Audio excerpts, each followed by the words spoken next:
Aduh, keenakan ngopi jadi lupa nyapa ya.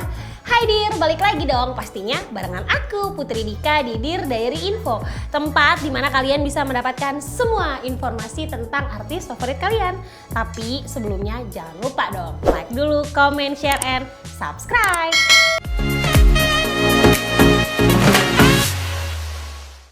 Hai Dir, kali ini ya aku mau share info tentang artis Indonesia nih ya pastinya yang ganteng. Nah selain ganteng, dia juga udah duda nih Dir. Dan dia juga pernah 2 kali masuk penjara. Nah kira-kira kalian udah bisa nebak belum? Aku hari ini mau bawain info tentang siapa? Ya betul, Chris Hatta. Dir, presenter Chris Hatta ini ya kayaknya sering banget yang namanya bikin sensasi nih Dir. Pemilik nama lengkap Krisdianto Poku Hatta ini nih Dir ya, sempat beberapa kali menjadi perbincangan hangat netizen nih Dir. Dir, dulu ya tahun 2019 nih Chris Hatta pernah tersandung kasus pemalsuan buku nikah nih Dir. Namun ya tidak terbukti nih melakukan tindak pidana tersebut. Dan akhirnya Chris Hatta divonis bebas nih Dir. Kasus pemalsuan buku nikah itu Dir berkaitan dengan artis cantik Hilda Fitriaka nih Dir. Jadi waktu itu Chris Hatta ngakunya udah nikah nih sama Hilda. Yang pada saat itu Hilda sedang berpacaran dengan Bang Billy nih Dir. Tapi Hilda jelas-jelas membantah kalau sudah melakukan pernikahan dengan Chris Hatta nih Dir. Dir, setelah keluar dari penjara nih ya, ada lagi nih kasus yang harus menimpa Chris Hatta. Jadi Chris Hatta harus kembali lagi masuk ke dalam bui karena terlibat kasus penganiayaan. Nah kali ini dia dilaporkan oleh Anthony Hilenar. Jadi lelaki yang mengaku dipukul nih pada saat itu oleh Chris Hatta di sebuah tempat hiburan malam. Nah tapi karena Chris Hatta orangnya baik ya Dir ya, jadi presenter ini pun menjalani proses hukumnya dengan baik nih. Taat hukum lah istilahnya ya. Dan akhirnya pada tanggal 22 Desember 2019 Chris Hatta kembali dibebaskan dan kembali lagi menjalani karirnya di dunia hiburan nih Dir. Nah Dir pasti kalian inget kan siapa Hana Hanifah. Jadi waktu itu Hana Hanifah pernah ada kasus nih ya, katanya dugaan prostitusi yang dilakukan pada bulan Juli 2020 lalu nih Dir. Tapi nih namanya Chris Hatta ikut terseret nih Dir. Kira-kira kenapa ya? Jadi nih Dir ya, Chris Hatta itu sempat membeberkan katanya nih udah berpacaran dengan Hana Hanifah nih. Tahu dong Hana Hanifah? Jadi Hana Hanifah ini adalah artis FTV yang tertangkap nih Dir ya di salah satu hotel mewah di Medan nih Dir, yang diduga terlibat kasus prostitusi online. Bahkan ya Dir ya, di channel YouTube-nya Chris Hatta nih, Chris Hatta sempat membeberkan sosok perempuan yang lagi deket nih sama dia.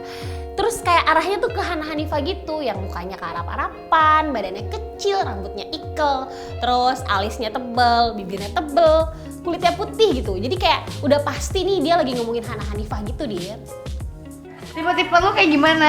Tipe lu kayak gimana? Yang mukanya kearap-arapan, terus yang badannya kecil, rambutnya ikal, alisnya tebal, bibirnya tebal, Terus? kulitnya putih.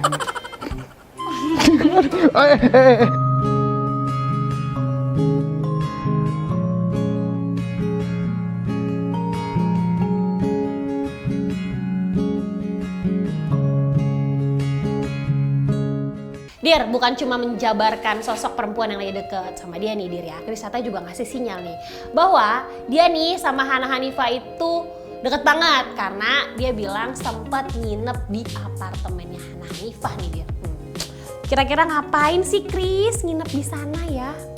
Dir, tapi sayangnya ya pernyataan yang tadi nih katanya Chris Hatta deket, Chris Hatta kan bilang gitu, dibantah Dir ternyata sama Hana Hanifah. Hana Hanifah bilangnya tuh mereka ya cuman profesional kerja aja untuk kolaps di YouTube-nya.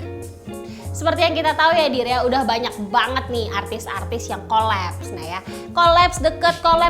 Nah kalau kayak Atta kan sama Aurel akhirnya nih mereka serius ya. Tapi kalau yang ini gimana? Pansos doang, biar terkenal doang atau apa ya?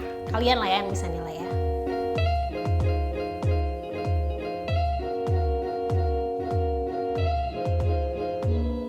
Dir, belum reda nih ya gosip pernah pacaran sama Hana Hanifah. Lagi-lagi Chris Hatta bikin heboh nih. Menurut Chris Hatta nih ya, di dunia keartisan ini, di dunia entertainment ini, ada loh yang namanya pacar rekayasa. Itu tujuannya untuk mendongkrak popularitas nih dia.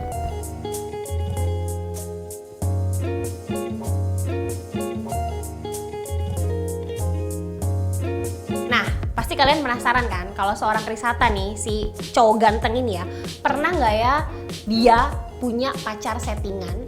Dan kira-kira hubungannya tuh sebenarnya sama Hana Hanifah ini apa? Pacaran beneran atau cuma pansos doang?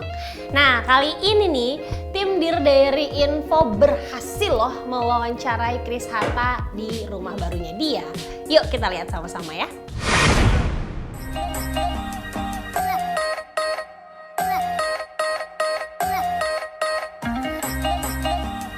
Karena berhubung dia udah mengeluarkan statement yang demikian, ya aku cuman bisa mengiyakan aja, Mbak. Aku nggak bisa membantah apa-apa. Percuma juga kalau aku melakukan pembuktian dari segi apapun itu. Mau aku bongkar dari CCTV rumah juga percuma. Gitu. Ntar yang ada dia nanti kalau udah posisi terjepit, dia nggak terima, dia gerah. Nanti dia pakai lembaga pemerintah untuk mengurung saya gitu. Itu yang nggak mau aku alami lagi lah. Karena buat aku percuma juga. Kan landasannya kan tidak ada ikatan nggak ada ikatan perkawinan juga kan. Jadi untuk dibuktikan secara sahnya juga males saya.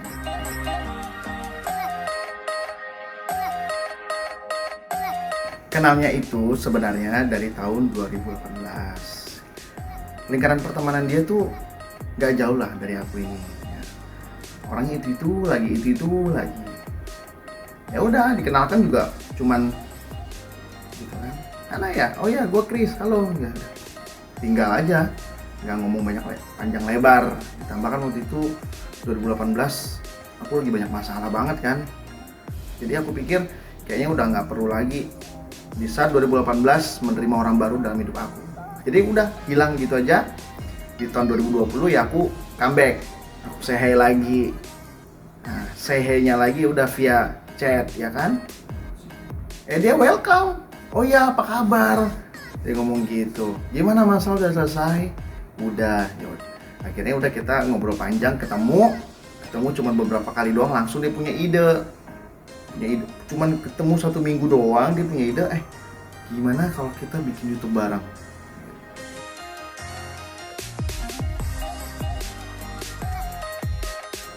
Soal kriteria fisik, actually ya memang ada di dia gitu. Cuman memang kan aku lebih sukanya yang tinggi sih gitu. Cuman karena berhubung dia nggak tinggi, tapi kan kita nggak bisa melihat dari satu sisi aja. Oh, ini anak banyak bagusnya kok. Jadi menurut aku oke lah gitu. Dari segi tipe muka kan juga sebenarnya tipe aku banget ya. Yang agak-agak Karabian tuh aku suka banget sih. Jadinya ya sudah, kita coba jalanin gitu.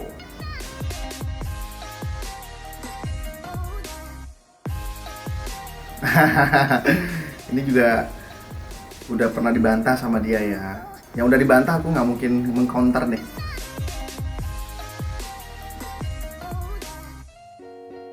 Oh iya, itu benar Mbak, sangat-sangat benar. Boleh di cross check ke Denny Lubis. Denny Lubis adalah kuasa hukum aku yang dulu di case kedua. Aku kontak dia. Kenapa aku ingatnya Denny Lubis? Aku tahu Denny Lubis itu orang Medan, asli orang Medan. Dia punya office di Medan. Nah, makanya aku telepon Denny Lubis untuk abang tolong kirimkan staffnya atau partnernya yang berada di Medan untuk datang ke Polrestabes Medan itu. Minimal dia tuh ada yang mendampingi. Karena kan lawyer dia yang saat ini di ACC yang namanya Maci Ahmad itu juga lawyerku. Gitu. Lawyer itu bisa ter-ACC untuk dia pegang itu karena memang rekomendasi dari aku. Kau pakai Maci nih bagus, orangnya cepet gercep itu dan suka ngasih informasi hukum yang bagus. Nah, tapi di sini dia lebih pilihnya sama Maci. Waktu itu Maci masih di Jakarta. Nah, aku lebih pilih yang cepet dong. Yang mana nih? Yang cepet itu ya staff dari Denny Lubis ini. Tapi nggak taunya antara klien dengan lawyer ini udah klik-kliknya tuh sama Maci, ya sudah nggak apa-apa. Akhirnya Maci datang keesokan harinya, ya karena Maci sama staff Denny Lubis ini saling kenal ya udah jadinya numplak di situ. plek-plekan di situ. Aku punya juga fotonya sih ketika staffnya Deddy Lubis men-selfie, di belakangnya ada dia. Itu oh ya aman berarti ini anak. Kayak gitu. Ya semua udah aku lakukan yang terbaik buat dia di saat dia punya problem.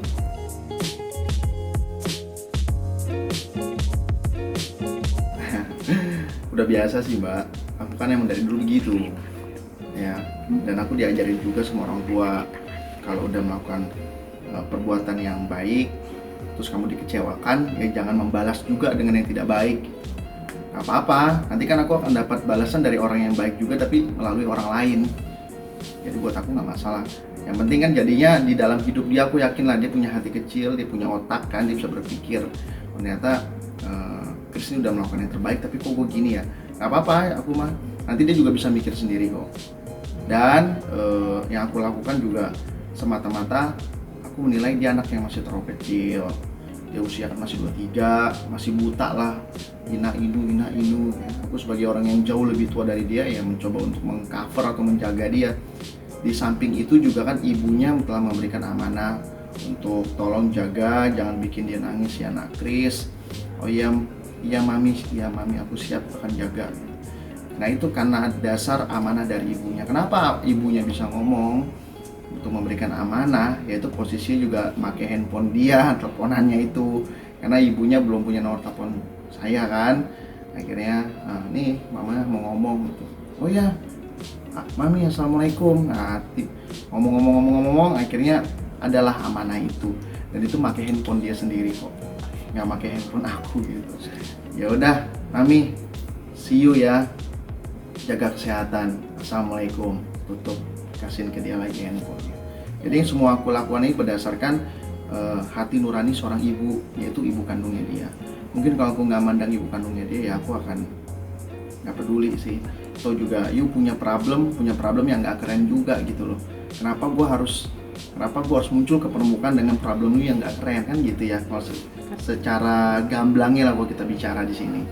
Tapi karena yang nggak keren ini aku buangin, aku kesampingkan karena aku lebih memikirkan psikologis dari perempuan ini dan ibunya.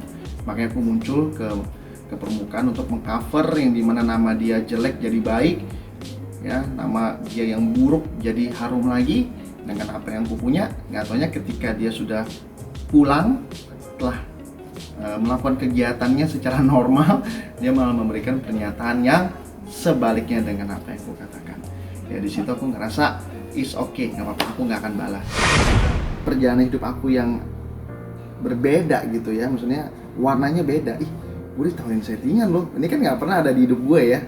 Yang aku alamin ya, ini tidak semua sama loh. Yang aku alamin waktu itu ditawarin yang paling murah itu 50 juta. Ketika orang itu dapat ke titik yang dia mau secara cepat, dia akan star syndrome. Yang ditunjukkan apa? Ya nggak ada prestasinya, ntar juga lama-lama kan hilang.